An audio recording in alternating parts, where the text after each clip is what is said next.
It's Monday, September 23rd, and you're listening to the Geek at Geek News Central, the longest continuously running tech podcast. This is show number 892, sponsored in part by GoDaddy.com. Our September GoDaddy special, customers get 32% off their order at GoDaddy.com using promo code GO32OFF1, or get a .com for just $1.99. Details to follow. The drama continues here at the Cochran household, and tonight I'm going to talk about the new Microsoft Surface round 2 and the 9 million iPhones sold this week, and along with a lot of other stuff. So you guys know what comes next. Let's launch this, baby. Strap in. Here it comes. All right, people, I need a go, no-go for the Geek News Central podcast. Digital archive recorders. We're go fly. Microphones. We're go fly. Video feed. Go. Web browser. Go. RSS data stream aggregator. Go fly. Interflux Toddism suppressor. All right, I'm confused. Host readiness check. Welcome to the show. Welcome to the show. The Geek News Central podcast is a proud member of the Tech Podcast Network. If it's tech, it's here. All right, ladies and gentlemen, we are ready to go. Cue Todd in 5, Button, who's got the button? 4, There's no cause for alarm. 3, Everybody hold on to something. 2, Just press the button. 1. Aloha and welcome to Geek News Central, coming to you as live as it can be from the beautiful state of Hawaii via the Geek News Central studio overlooking Greater Honolulu. Everyone, welcome to the show.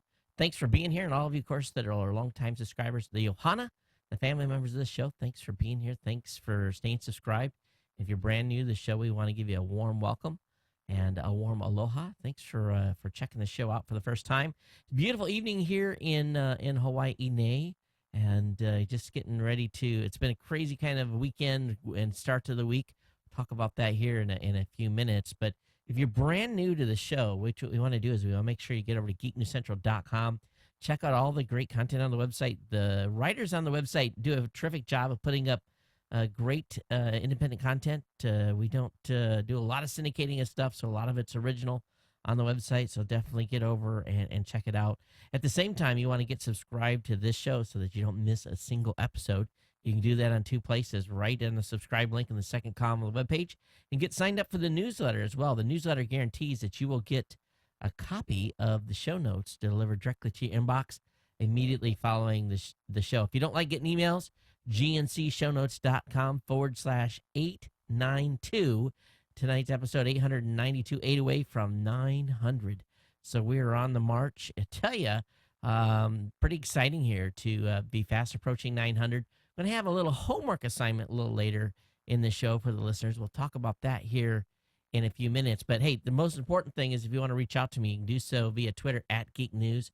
You can email me here at geeknews@gmail.com, or you can call our hotline at 619-342-7365. Open 24 hours a day, 7 days a week for your venting and calling pleasure. If you're not watching the show live, which then like 99.999% of you are not because you're asleep when I'm recording this, you can watch this show on the Tech Podcast channel on the Roku, Boxy, Samsung Smart TV, Google TV. Use Chromecast. Come to the website, hook it up with your iPod, your iPad, your iPhone, your iTouch, your Android, whatever it may be. Come over to the site and grab the content, whether it be audio or video, and really it's easy, no problems to get access to the content any way you so desire. Again, we're part of the Tech Podcast Network here, and I tell you, if it's tech, it's here. The team over at Tech Podcasts, all family-safe content, so you definitely want to get over there and check out all the shows.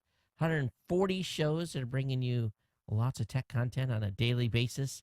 Last episode up is with the episode 166 of basically talking about Android in their show. So definitely want to check that out. But lots going on here. Hey, this show's obviously sponsored by GoDaddy.com, and GoDaddy's been with us for a long, long time. And I tell you, we've got some really fantastic deals for you this month. And they haven't reached out to me at all and told me what's coming for October. So that 32% deal, the clock is ticking on that, okay? So they may carry it over, or usually about 2 months is about the most they carry it. Now, that code did really, really well last month, and this is the reason why they carried it over into September. So they may carry it into October. I don't know. But the $1.99.com special is just about guaranteed to be gone. Those don't last more than about 30 days. But really, the easiest way to find all my promo codes that you can use at GoDaddy is go down to the second column of the website, and you're going to see a logo that says GoDaddy promo codes. Click on that, and that's going to take you to the page where all of the September specials are, including all our everyday non-expiring offers like $12.99 SSL certificates, $20 off 75 or more, $10 off 50 or more, $5 off 30 or more, $8.49 renewals. Regular price.com's at $7.99, so you can see that a $1.99 promo is great. $1.99 geeks is the code for that to get that $1.99.com. Please look at the details on that for sure. Of course, I got 10% off, 20% off on one-year shared hosting accounts. We got 15% off any order. I use that Geek5 code a lot. It's kind of my catch-all. It's the one I use on a regular basis that basically I know I get to the checkout counter, and if I don't have a specific code to use for a special, that one's going to save me money. So definitely check that out. Again, geeknewscentral.com/GoDaddy. And what you're going to find if you pick up a .com by clicking on the $1.99 link, GoDaddy's got this new express checkout. And for many of you, you're going to love this. You pick your .com, you search for it, you find it, put it in the cart, and within like 2 clicks, you're in the checkout counter. And basically putting your email address and your payment information in, and you're done. It's really that fast. They don't load you up with a whole bunch of special offers. And this is one of those special links. Now, normally you're going to go to the GoDaddy site. You're going to search for a domain. You're going to find something. Then they're going to try to sell you an email program. They're going to try to sell you a bunch of stuff. If you just want to get in and get out, this is the way to get a .com. And, of course, Jean-Claude Van Damme says it all starts with an awesome domain at $1.99. So kick your business up a notch. And, of course, changing focus over at GoDaddy, less jiggle and more substance towards small businesses and helping women out with their sites. I think this is huge. It's a great change. It pays for the folks over at GoDaddy. And of course, Danica's still driving one of their cars over there at GoDaddy, so she's still part of their promotion team, but definitely a big change for the whole GoDaddy team, and lots of great offers for you up on the website. Okay, so I want to thank GoDaddy for being a sponsor here, and they keep the lights on, folks. So definitely support them. We appreciate it when you do. Okay, so let me go ahead and move on here. Oh man, it's been an interesting. I told you last show my wife had fell, specifically in the koi pond. She don't ask me how she got there, but she got there, and we were really lucky. She could have really been hurt bad. So I really kind of this weekend tried to limit the amount of stuff that she was doing around here. It didn't work so great. So today, and of course, so we were dealing with that. She's black and blue, and and neck stiff and everything. So this morning, off I go to take the kids to school, and the next thing I know, the phone's ringing, and she's in agony. You never know when your back is going to go out, but she stepped out in the yard, grabbed the garden hose, was pulling around, watering the plants, and turned a certain way, and she's down for the count.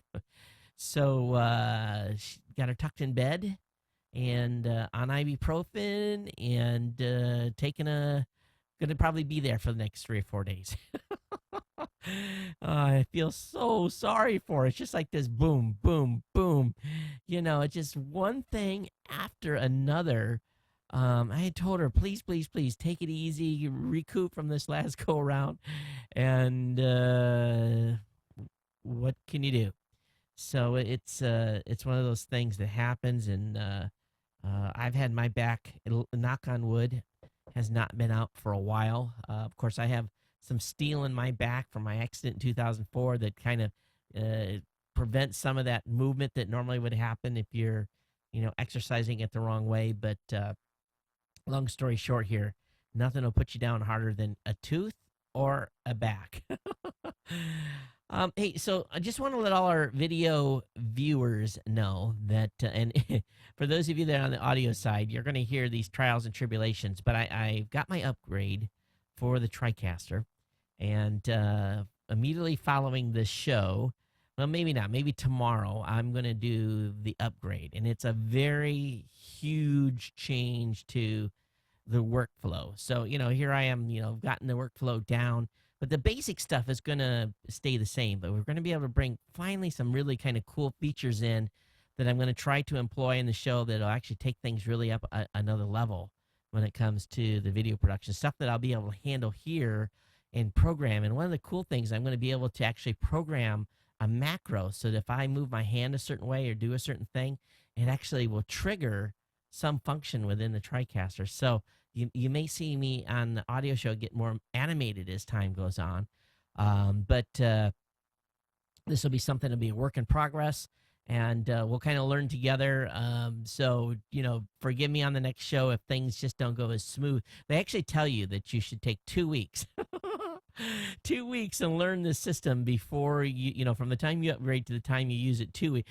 In reality, that's impossible because 2 days is what I've got to learn it before we go live. So it should be fun. It'll be entertaining on the next show if nothing else. And I'll pre-warn everyone on the next show that we're basically in training wheels again mode. So I think half the time we're in that mode anyway, right? Also, I guess the last thing here, Podcast Award volunteers, still looking for them. If you want to help grade the Podcast Award nominees, send me an email at geeknews@gmail.com. Drop me a line, and we'll put you on the list. That list is slowly filling up. We need to find 44 total volunteers that will go through the nominations. It does take a couple of hours per stack, per category, and each reviewer gets at least 2 categories to review. So keep you basically, if you want to help out, I definitely appreciate it. Okay, so what else I got in my stack here? Oh, I told you earlier that I had a homework assignment for you. We're going to assign it halfway through the show. It's something that could turn out to be very, very cool.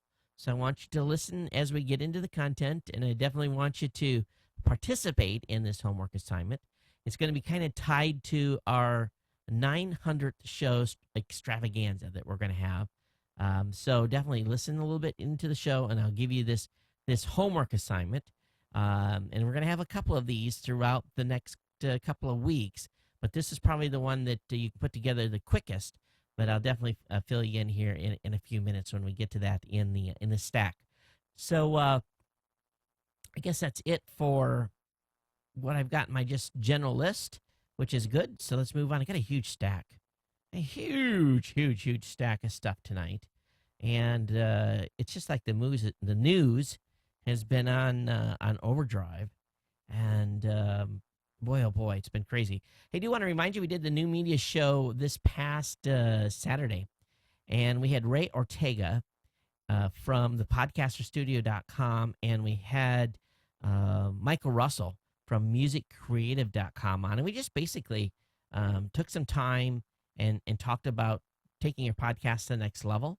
So if you're thinking about creating content, definitely check that out.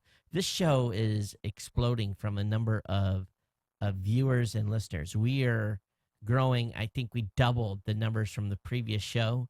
Rob was off this week. He was with family in Phoenix. And then, but basically, I ran solo with Ray and Mike.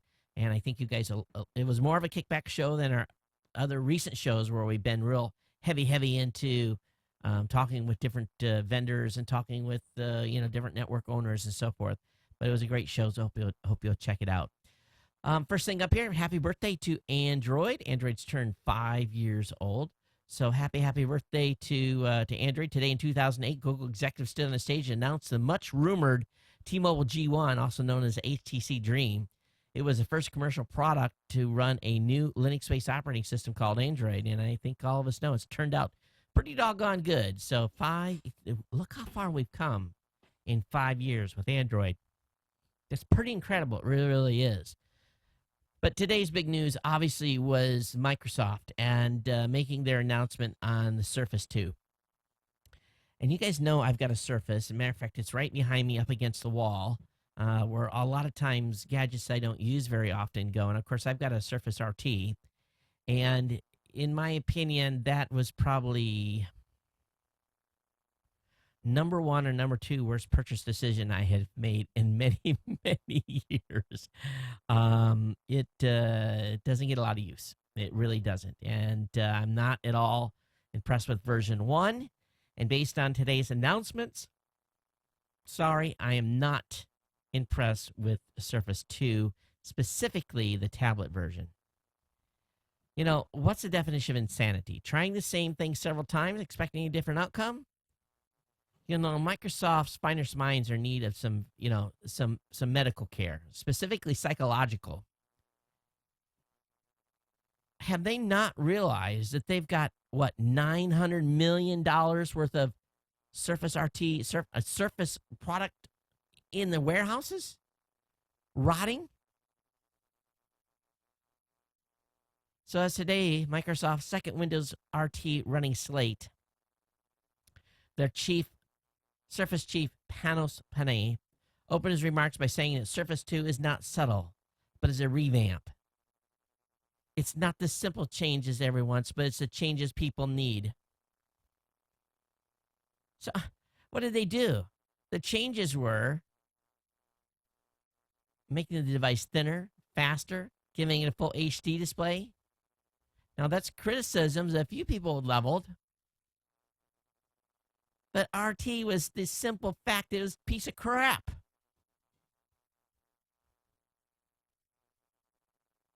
And I'm just literally, I am floored that they came back with another RT. I really am. Now, are the partners going to come in behind and run Surface 2? I don't get it. I really don't, and, they made it a little faster, put a little different chip in it, they made the colors a little brighter, but I just don't get it, I really don't. So, you know where I stand on the tablet, and I'm going to just link stuff up tonight for you guys to look at. But the Surface 2 and Surface Pro, not the RT models, buyers get 200 gigs of SkyDrive storage for 2 years, free international Skype calls for 1 year, and basically you're going to, drop, $800 or something on this thing. So, it's really one of those things you're like, okay, yawn. So here's the deal. Here's the pricing. The 256, basically, the folks over at Engadget got their hands on the 256 gigabit model, and it's worth $899. It's going up $100 from the original Pro pricing scheme, and now that's bad enough as it is. The new model, Microsoft tells us, is expect 50% more color accuracy, better graphics, and 20% faster performance. As far as we can tell, the Pro 2 will be only offered with a Core i5 Haswell processor clocked at 1.6 gigahertz, and you can choose from a 4 or 8 gigs of RAM. During the presentation, Microsoft emphasized the Surface Pro 2's computing chops by demoing the machine processing 6K video. So I don't know why this is that much more expensive, but the Pro 2 is definitely pretty, from a spec standpoint, it's only 2 pounds. This is not going to weigh your wrist down too much. The 0.53-inch thickness does allow it from a generous selection of ports. You get one USB, 3.0, a micro SD card slot, a headphone jack, mini display port, and a cover port. Additionally, the Pro 2's form factor allows for a 42-watt battery, which should net 60% longer battery life than the original Pro. Incidentally, Pro 2 is only available in dark titanium. That's another way of saying black. And it's got a new kickstand, whoop-de-doo.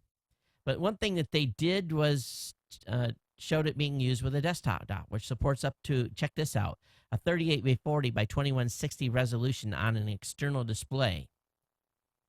So that's pretty good from a resolution standpoint.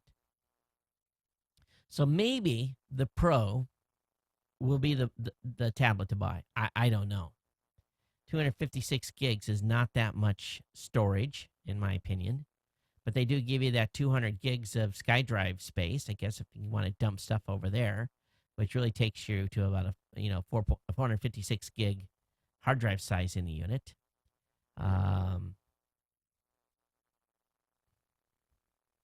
So anyway, that's kind of what basically was announced on Surface, and it's just it's a Windows 8 machine, and the RT is a dumbed down version of Windows 8.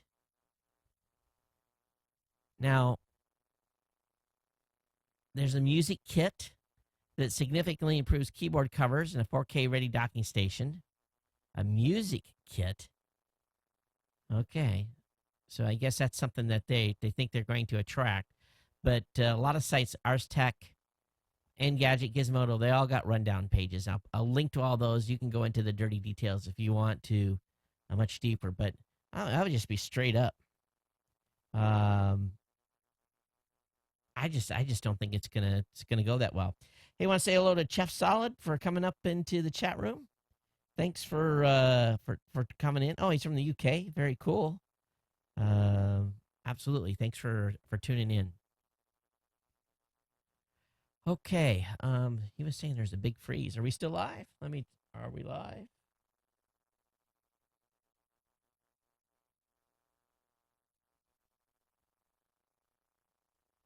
All right. So hopefully still are.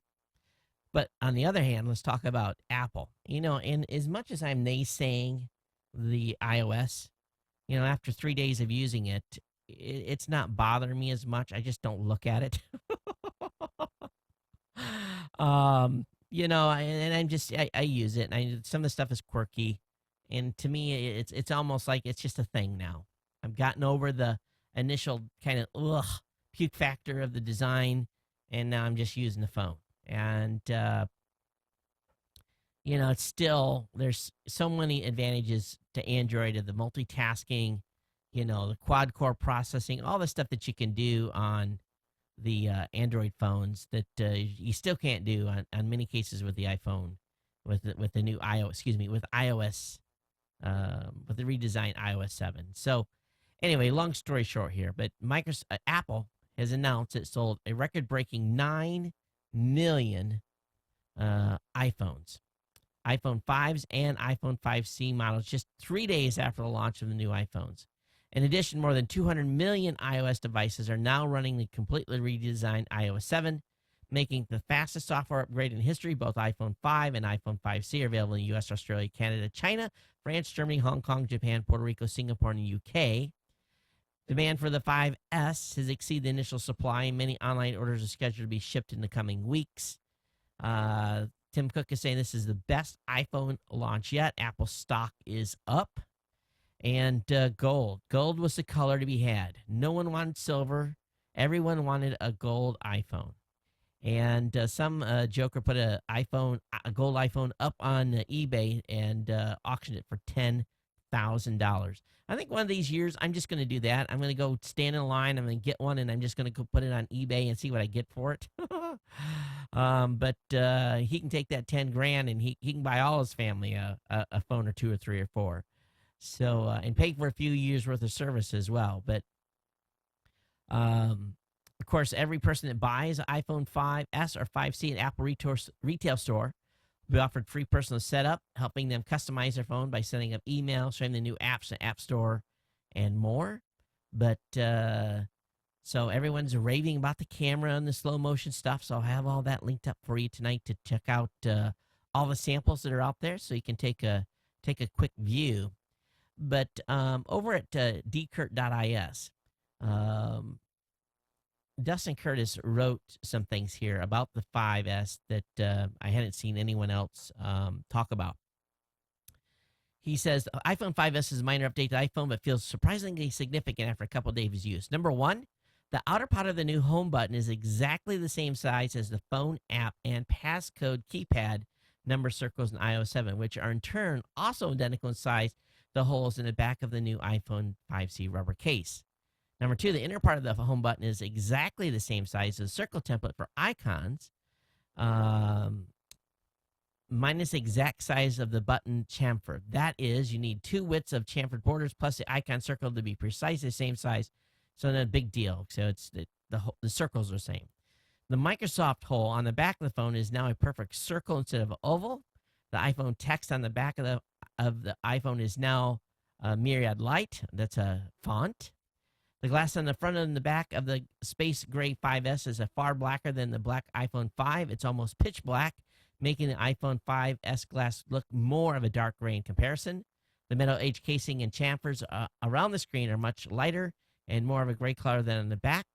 The 5S camera is significantly better than the 5. It's not entirely due to the camera itself because the A7 is about 200 faster as the A6, and taking a photo feels even more instant than did on the iPhone 5. HDR photos are about 500 to 800 milliseconds to process on the 5S compared to 2 to 4 seconds on the 5. Starting the camera from the lock screen takes about a second on the 5S and sometimes up to 2 to 4 seconds on the iPhone 5. When in camera, the live view that displays the on-screen updates much more quickly than it did before. Though Apple's technical specs claim that both the iPhone 5 and 5 weigh exactly the same, the 5S feels lighter. It's very, very subtle. He says he can tell the difference, but he didn't have a scale. While the iPhone 5 looks aesthetically like a perfect piece of curved glass, an LED below, the 5S lash LEDs are behind a Fresnel lens. So that's kind of interesting. And so he just goes on, talks about more stuff. I'll have a link up in the show notes. You can read his full review. He's looking at design and the subtle differences in the 5 and the 5S. Moving right along here. Of course, I did tell you already about the 10K for the 5S. Pretty nuts. But basically, the folks at Bloomberg are saying there's two reasons, and two reasons only, that Apple sold 9 million iPhones this weekend. One of them is China, because they made it available in China. He says in the past, China got the iPhone 3 months after it was made available in the United States and other markets. This was the first time the launch was simultaneously there and here. The lines were full at stores in China, with similar reports of people gravitating towards 5S. And the gold model in particular, having hundreds of millions of potential new customers on day one, certainly helped push the overall sales figures way up. And the physiology that Apple has played here. Basically, the 5S sold a lot better than the 5C because of only $100 price difference.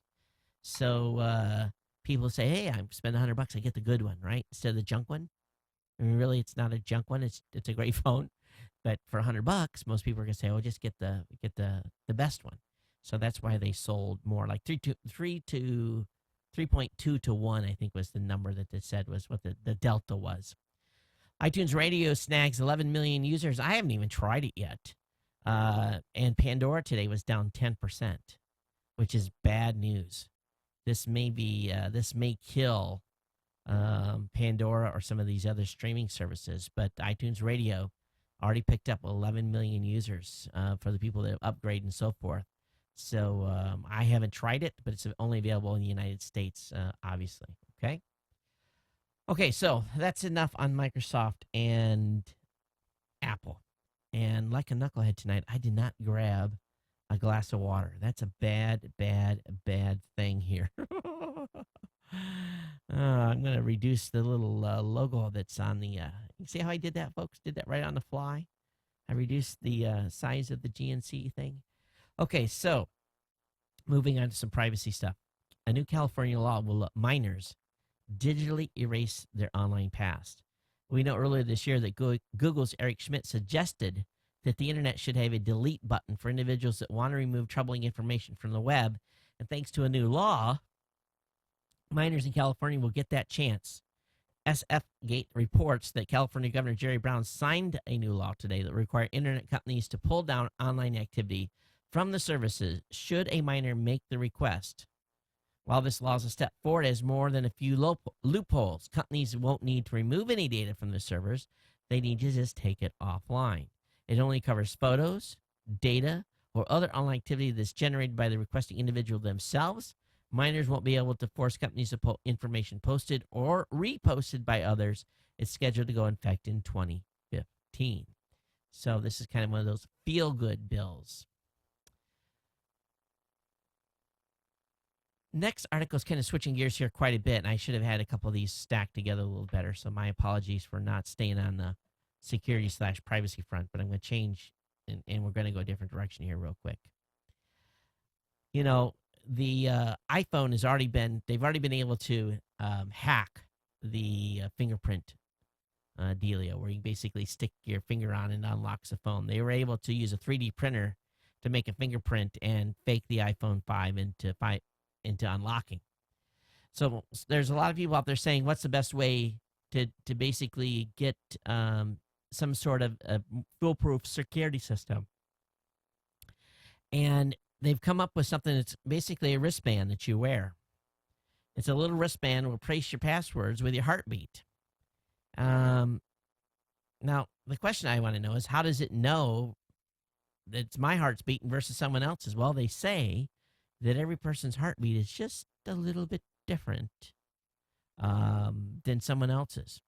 I find that to be hard to believe, but that seems to be the case here.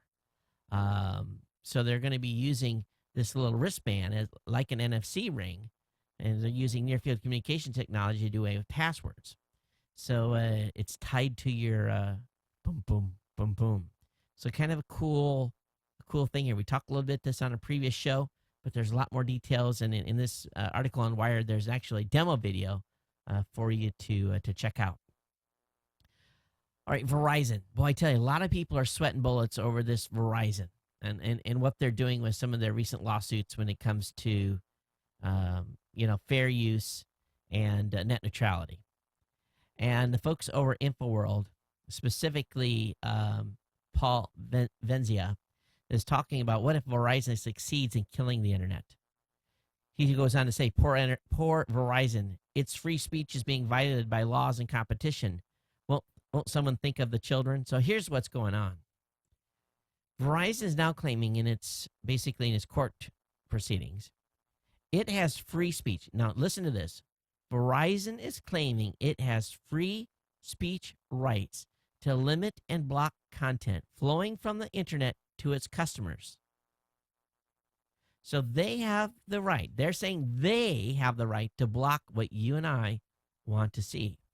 And he thinks that this is a very, very slippery slope. Now, what happens if Verizon wins their court case? They're basically trying to get out of this net neutrality stuff, right? So if Verizon establishes a precedent of censorship, will the companies follow? Many in the free market camp will say that customers unhappy with Verizon services can simply take the computers and go to another provider. But just like me here in Hawaii, our choices are very, very limited. There's all kinds of problems with competition because we've stifled competition in many cities. The worst case scenario, in essence, if Verizon has its way, it will follow its own lead in onerous pricing on low bandwidth wireless plans, and will map that onerous pricing directly to the wired world. If you think that a $20 per month 1 gig data plan on your iPad is bad, wait until it's an $80 a month 2 gig via your DSL circuit. Oh, and Verizon's going to go ahead and block Netflix and YouTube unless you pony up another $20. Coming close to your limit? Sorry, no more internet for you until that next month, or you can pay $20 per gig to get through. So here we are. There's real worry what Verizon is trying to set forth. They are trying to get to the point where they are not going to have to listen to the FCC and basically do what they want when it comes to net neutrality. I think it's very dangerous what's going on, and we'll have to keep our eyes peeled. And I know you say you'll vote with your wallet, but here's the thing. What if there's no other choice? Many folks do not have a choice. And if they do, the choice is inferior. All right, switching gears here, let's talk about a trust factor between Firefox and Chrome. NakedSecurity.sophist.com did a survey basically asking Naked Security readers, which web browser do you trust? Here's some crazy numbers, folks. Firefox, 50.5%. Chrome 26.8, Internet Explorer 8.0, Safari 7.2, Opera 4.6, Chromium 2.9%. They overwhelmingly picked Firefox as the browser that they trust. Maybe with all this stuff going on with the government, maybe that's one of the reasons why Chrome was so far behind. Very interesting. Do you guys trust Firefox over Chrome? Love to hear your guys' feedback on this. geeknews@gmail.com. Scientists are really talking. Since the discovery of the Van Allen radiation belts in 1958, space scientists have believed these belts encircling the Earth consist of two donut-shaped rings of highly charged particles, an inner ring of high-energy electrons, and energetic positive ions, and an outer ring of high-energy electrons. In February of this year, a team of scientists reported the surprising discovery of a previously unknown third radiation ring, a narrow one that briefly appeared between the inner and the outer in September 2012. This has huge ramifications. Basically saying that we have more satellites now at risk. They just didn't realize it. They've never seen it. Of course, the belts occupy ranges from 1,000 to 50,000 kilometers above the Earth's surface. So it's not necessarily low orbit for sure. But interesting development here. There's quite a write-up on it, the Daily Galaxy. I'll have the link up in the show notes, of course, for you to review that. And another big news today is BlackBerry said they're going private. And looks like they found salvation in the form of a $4.7 billion takeover.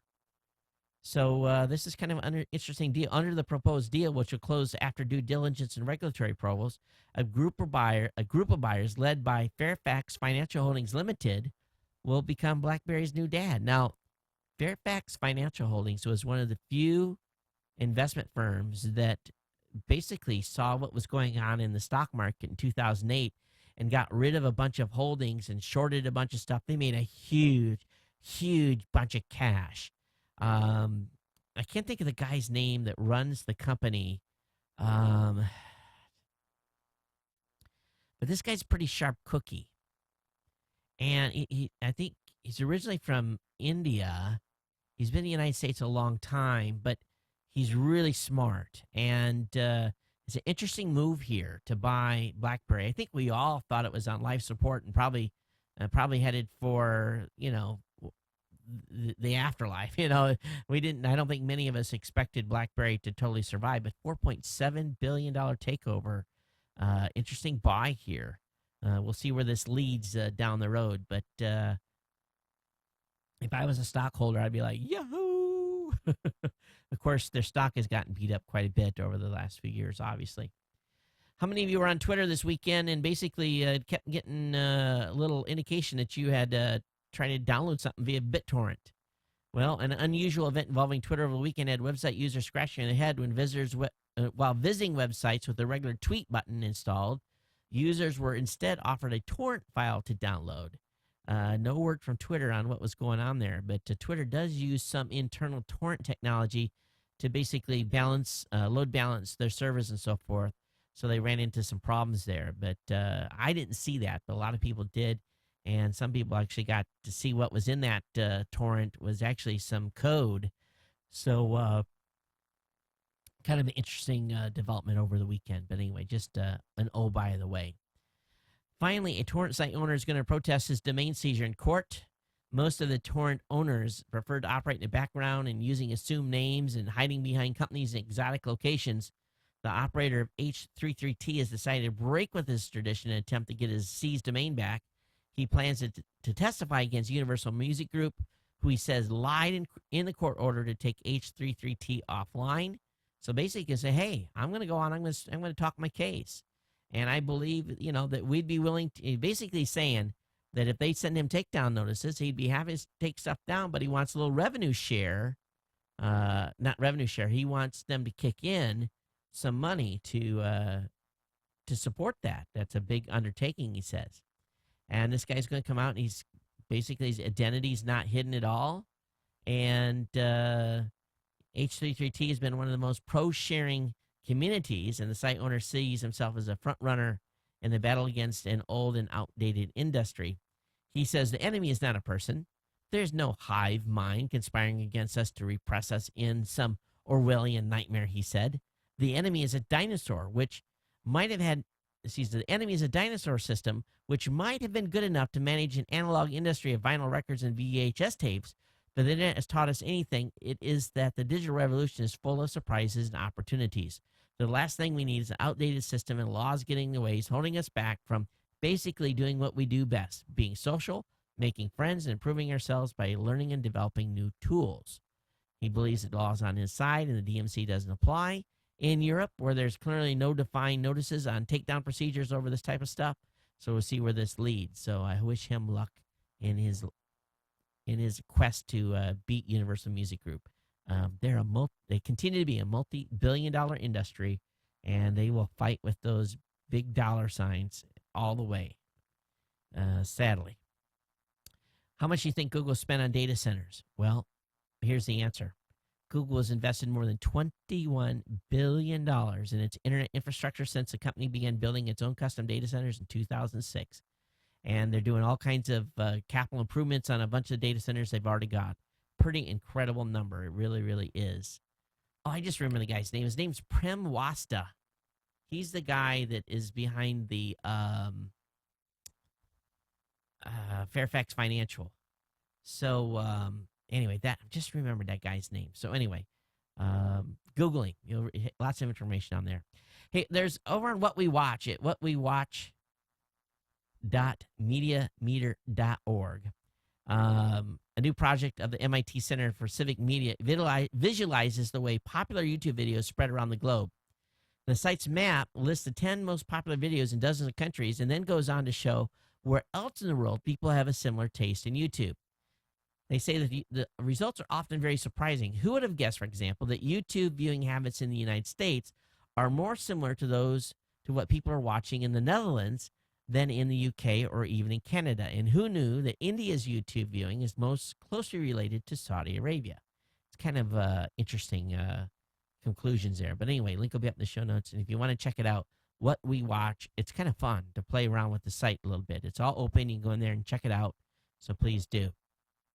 Are you an ESPN fan? Do you have Dish? Did you know that Dish and Disney are currently in negotiations about their next deal? And of course, Disney owning ESPN means that there could be a blackout coming. So Dish may go nuclear and drop Disney's ESPN network for a time. But of course, we'll see where this leads. It's all about the money. And Disney, I'm sure, wants more. Okay, here's the homework assignment that I talked about earlier at the beginning of the show. So, what do you guys carry every day with you? What is your go bag? What does it consist of? And of course, you got your gadgets. So, many of you probably carry a mobile phone. You carry an iPad or an Android tablet. You probably have an extra battery. Maybe you've got a dongle. Maybe you've got a charger. Flash drive, a regular pen, maybe a Swiss Army knife. What do you guys carry in your go bag as you're walking out the house? And if you're gone all day, what's with you? And I'm not talking about. This can be included in your little. If you have a computer bag that you pull or carry, what's the stuff that absolutely has to be in there every day? And just give me the top 10.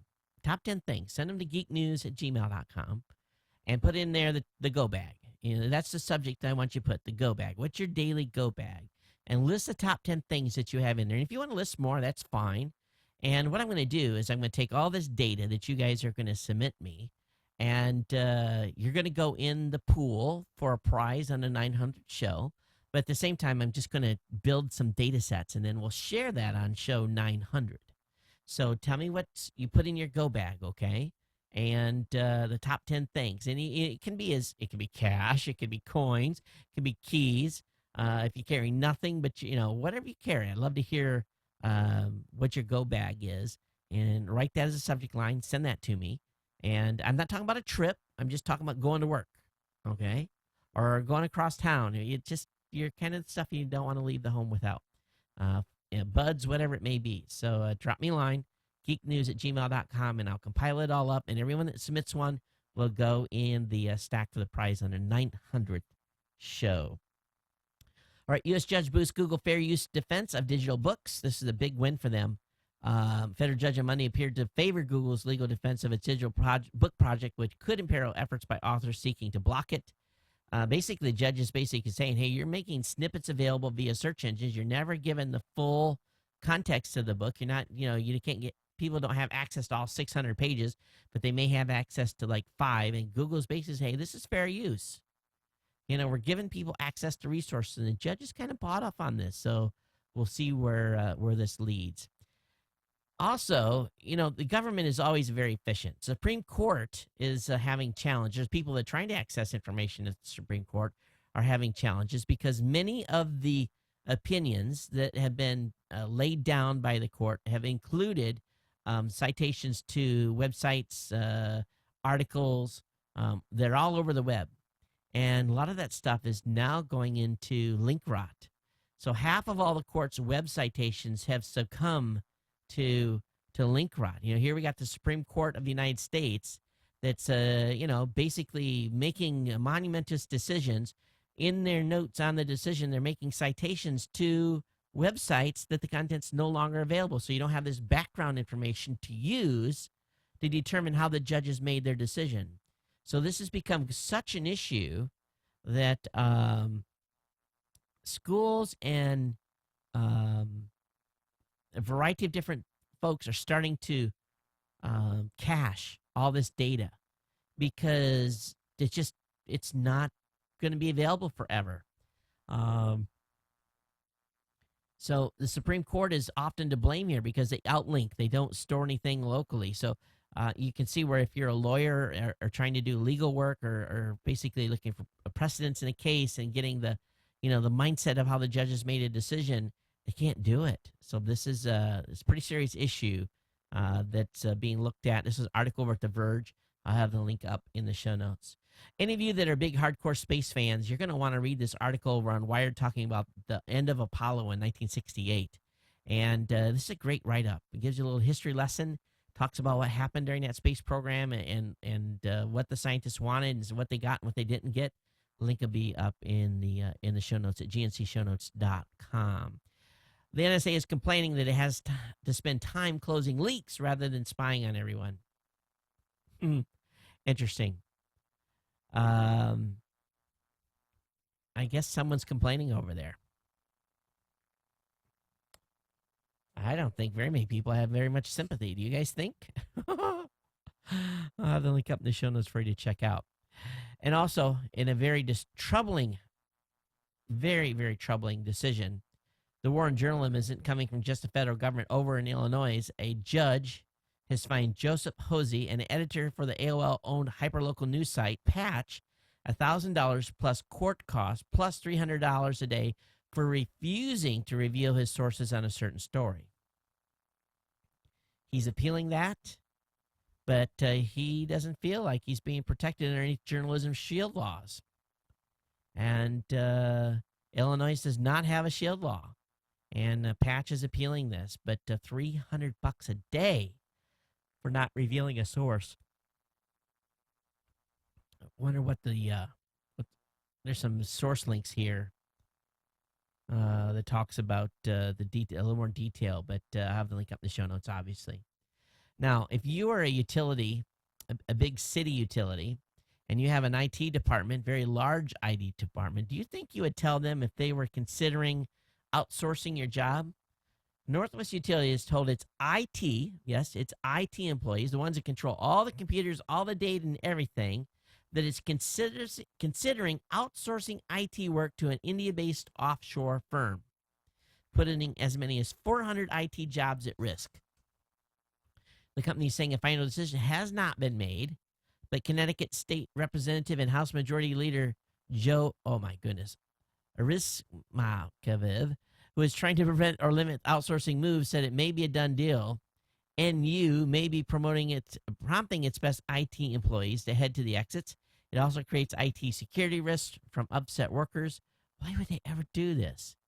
this is definitely one of those palm and face moves made by, irregardless of the outsourcing, just announcing it, and you're going to have someone get pissed off. If I was being served by that utility, I'd be a little bit worried. Are you a Fedora fan? The Fedora project has turned 10. It was 10 years ago this past Sunday, September 22nd, that Red Hat-sponsored Fedora project was born. The first Fedora release didn't come until 6 weeks later, November 2003. Over the last 10 years, the project has transformed itself from being entirely controlled by Red Hat to being a true community effort. In a video interview, the current Fedora project leader, Robin Bergon, talks about the past and future of Fedora. So link will be up in the show notes for you that are Linux fans. A computer mishap has delayed the International Space Station supplies that have been basically bought up by Orbital Scientists Corp's Cygnus capsule. It has been packed with 1,300 pounds of food and clothes. They had a little bit of a bug. Navigation systems couldn't communicate together. There was a little bit of mismatch. So they're going to try here again tomorrow. And the controllers uploaded a patch. No worries about anything in the lift going bad. This is a test flight, and they're expected to have those kinds of ongoing issues. I've got so much stuff in the stack here. I don't know if I'm going to be able to get through it all tonight, so I may have to cut some of this stuff short. Gmail had an outage today, so if you're affected, they're back online. And also, something that happened today, Google has begun barring browser plugins from Chrome. If you're reliant on plugins like Silverlight, Unity, and Java, make plans to move or change browsers because most plugins will be banned from Chrome in the next year. Google's decision has shown the writing on the wall for plugins that basically are using to extend the browser. Some of these are being considered high security risk, and they are starting to pull the plug on them. And this move is a new step by them, so we'll see where this leads. But lots of probably very upset plugin developers anyway. So it's again specific browser plugins. I'll have the link up in the show notes. If you're have upgraded to the new iPhone, there's 7 cool Siri tricks in iOS 7. And you can train her to recognize unusual names, do more Twitter, choose your search engine, read your email, turn off navigation, and, of course, play iTunes Radio along with changing your settings. So that's available. Definitely check that out. There's 15 must-see slow-motion iPhone 5S videos I'll have up on CNET for you to check out and see how this really works. It's pretty nice, to be honest with you. It does a good job. Let's see here. Colleges are cutting the cord, and not the way you think they are. You know, many colleges have a television network. So television networks are being cut at universities because of basically being too expensive. Students are now starting to get content other places. So universities are starting now to reach out to folks like Netflix and a variety of different other internet offerings and making deals to bring good campus material, basically television to campuses without doing it themselves.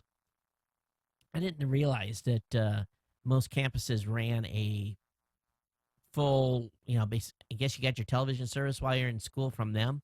You would have thought it would have been subleased or sub-outletted to to a local contractor or a local cable company. Let's see here. I'll skip that one. And that one. There's some word coming out that there may be an announcement coming from the FAA finally removing the requirement that electronic devices be turned off and put away during takeoff and landing phases of commercial aircraft. New York Times reported Monday that an FAA advisory panel is expected to recommend pulling back these electronic restrictions in a meeting this week. So that's kind of cool. The new rules will certainly not permit mobile phone calls, in-flight texting, or mobile data usage. That would require communication with ground-based towers. People are already doing it. Don't you know that? Don't tell me you've never gotten a text on an airplane before. Because it does work. It's just you jump towers pretty fast, so it's not something they want you to do. And I got a good article again over ours talking about defeating Apple's Touch ID, how they did it. That link will be up in the show notes for you to check out. And a really weird one. You live in New York City? Why are the police telling people to upgrade to iOS 7? So the New York Police Department have done a public awareness campaign that basically says, attention Apple users, As of Wednesday, September 18, 2013, the new iOS 7 software update available for your Apple product brings an added security to your devices. By downloading the new operating system, should your device be lost or stolen, it cannot be reprogrammed without an Apple ID and password. That download is free from Apple. For additional information on iOS 7, visit apple.com. So the police were passing these out. And I'm like, wow. Public awareness notice by NYPD. Your taxpayer dollars at work there, folks. I'm glad I'm not paying taxes in New York. All right, I'm not a big gamer, but I got to see on Saturday. Now, just listen to me for a second with an open mind here. On Saturday, I got to see Grand Theft Auto 5. They've made $1 billion already, but this game is the nastiest. Every third word seemed to be the N-word. Obviously, it's going to be violent. There was, almost the point, going into there was scenarios where people were going into adult establishments. It just was, I thought, over the top. This is a game my kids will not be playing. They haven't asked for it. But I just did not realize how much swearing, how many F words, how many N words. They obviously did a fantastic job on the graphics and everything else. But I was pretty blown away on the level of just, and you guys, I'm not a prude by any means, but it was just outright nasty. And,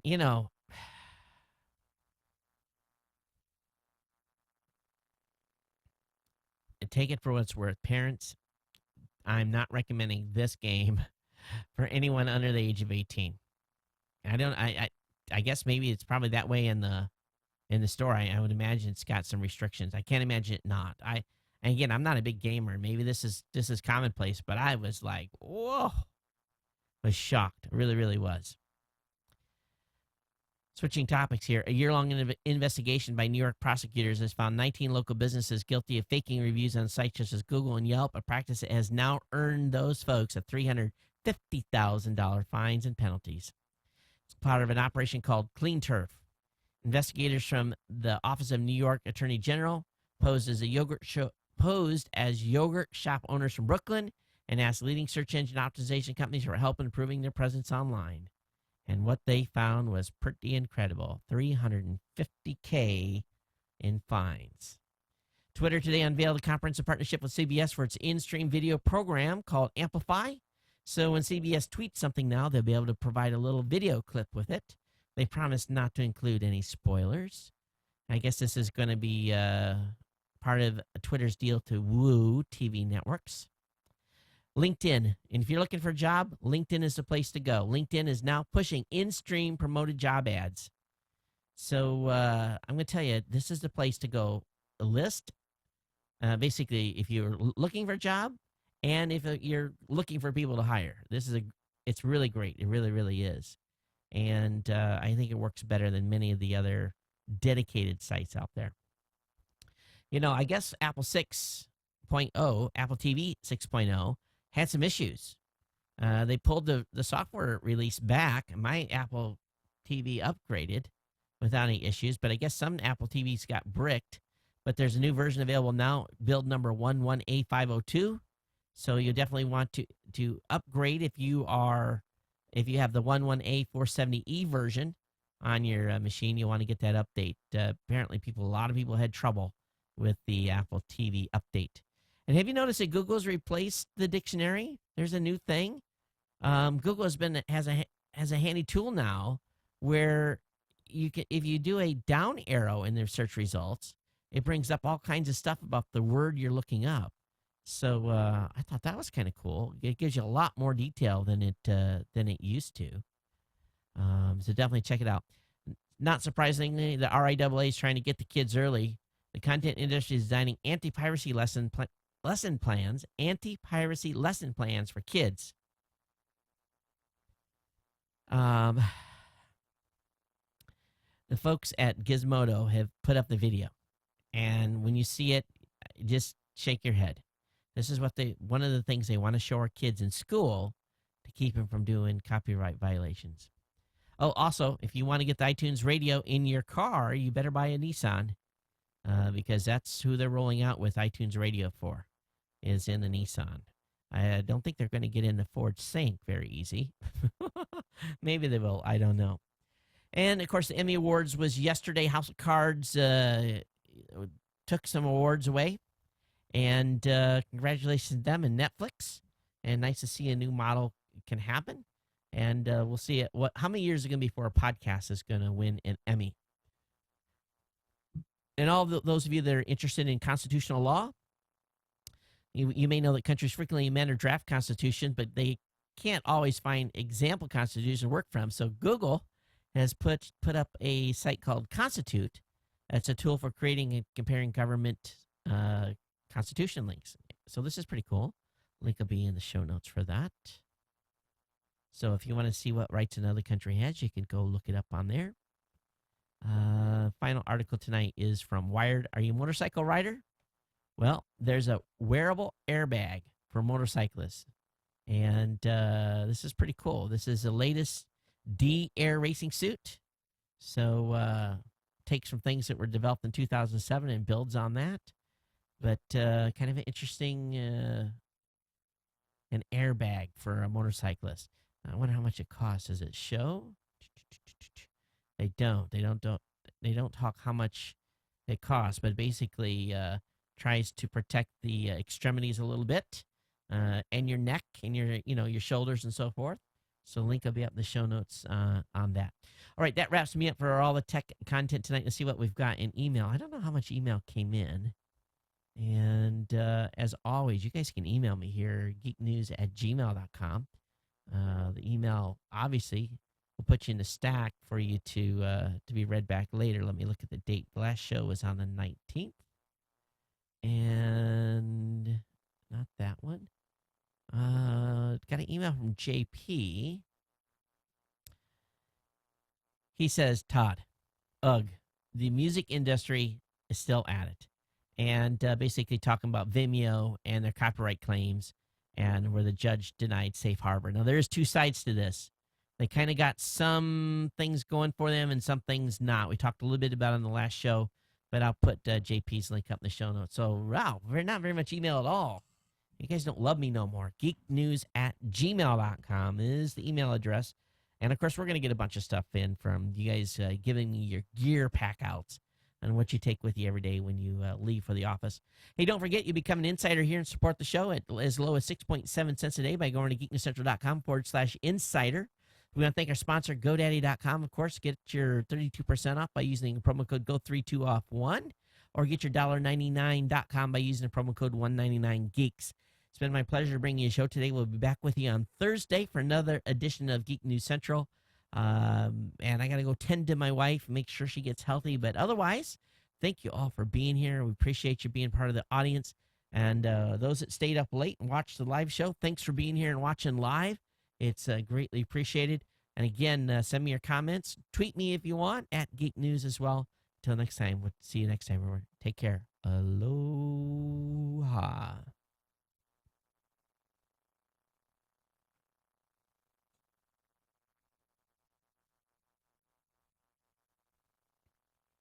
Okay, YouTube, you're still up, and I'll shut you guys off in a minute.